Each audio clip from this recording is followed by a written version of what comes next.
Being a wajib al-wujud means that its existence is mandatory. We are beings with a beginning and an end. All creatures are objects whose existence is possible.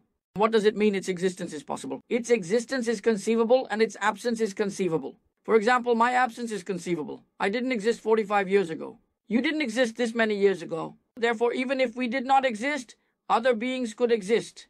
Or let's say that if all the heavens, the earth, the world did not exist, Allah still existed. So all beings other than Allah are mumkinul wujud. Their existence and absence are equal. It does not change anything and they are things that can be thought of. But Allah is wajib al-wujud. What do you mean? Its existence is mandatory. In other words, its absence is unthinkable. We cannot think of the possibility of Allah not existing because His existence is from Himself. He does not need anyone to exist because His existence is from Himself.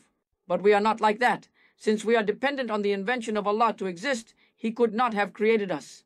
Since there is no other being that brings Allah into existence, since the existence of Allah has no beginning, since Allah is eternal, He has no beginning because it is eternal.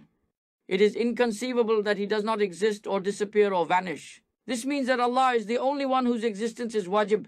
If you say that there is another being other than Allah whose existence is wajib, Allah forbid, you will apostatize from religion and faith. There is danger here. There have been people who have been in a lot of trouble here. Imam al-Ghazali declared that philosophers such as Ibn Sina and Farabi were mistaken in this regard, even going as far as disbelief. Allah forbid. It can be in El-Munkizu Mind Dalal.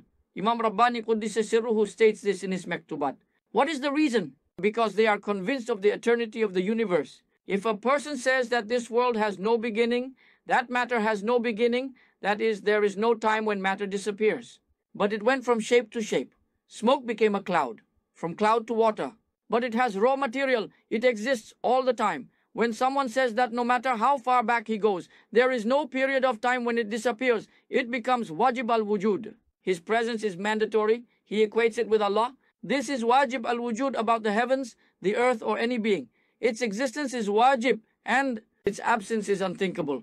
If a man says that no matter how far you go back, you will necessarily see and reach the existence of this in some form, in some kind, no matter who he is or what his name is, it does not concern us. This man is committing shirk.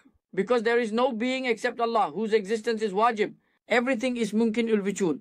Mumkin ul wujud means that Allah has created it. It means that Allah created it with His attribute of creation. This means that He is not eternal. In other words, there is no eternal except Allah. So everything is an afterthought in the most Turkish terms you can understand. Everything other than Allah is an afterthought.